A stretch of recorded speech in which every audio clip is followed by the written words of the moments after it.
Les journées de l'architecture sont organisées tout le mois d'octobre dans le bassin rhénan, Allemagne, Suisse, Alsace. Je vous présente Christian Plisson. Bonjour, vous êtes architecte. Bonjour. J'adore ces journées de l'architecture. Je trouve ça passionnant de redécouvrir le patrimoine culturel, industriel de toute la région. C'est le but du jeu ? Ce n'est pas seulement ça. C'est-à-dire qu'on essaye aussi de parler de l'architecture contemporaine. Le but, c'est aussi de parler de l'architecture d'aujourd'hui. Et au passage, effectivement, on est amené à évoquer le patrimoine dans telle ou telle ville. Ce qui est assez étonnant, c'est que l'architecture est un petit peu le reflet de la société. Vous parlez de ces questions environnementales. Il y a 20 ans, on n'en avait strictement rien à faire.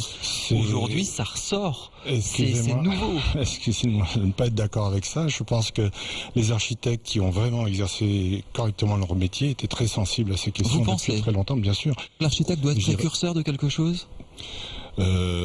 Probablement, mais il doit surtout être en phase avec sa société. Je crois que c'est Wallace Stevens qui disait être moderne, c'est répondre aux questions de son temps. Dans la région, il y a des richesses extraordinaires. Vous avez 2-3 lieux comme ça à donner à tous les spectateurs pour aller voir dans les prochains jours ? Alors, on a une journée très forte, vous le savez, qui est l'ouverture au Zénith. Donc tout le monde, vendredi, je pense, vendredi. Avec l'architecte Massimiliano Fuksas, voilà, donc, qui a dessiné cette arche orange. Il y a la possibilité, sur réservation, de le visiter dans l'après-midi. Et puis le soir, donc une conférence et une partie festive. Vous avez d'autres lieux comme ça en tête ? Alors, qui vous paraissent être d'une architecture étonnante, formidable ? Ah oui, je sais pas, je pense à un bâtiment qui est bien connu ici à Strasbourg, par exemple la cathédrale de Strasbourg. Tout le monde la connaît, la cathédrale. Tout le monde la connaît, mais on va demander à Roger Siffert de la commenter. Je pense que ce sera assez intéressant de se poser la question pourquoi ce bâtiment est encore le plus haut d'Alsace, pourquoi il est dissymétrique, pourquoi il a disons une implantation urbaine aussi audacieuse. J'ai le droit de trouver une architecture moche ?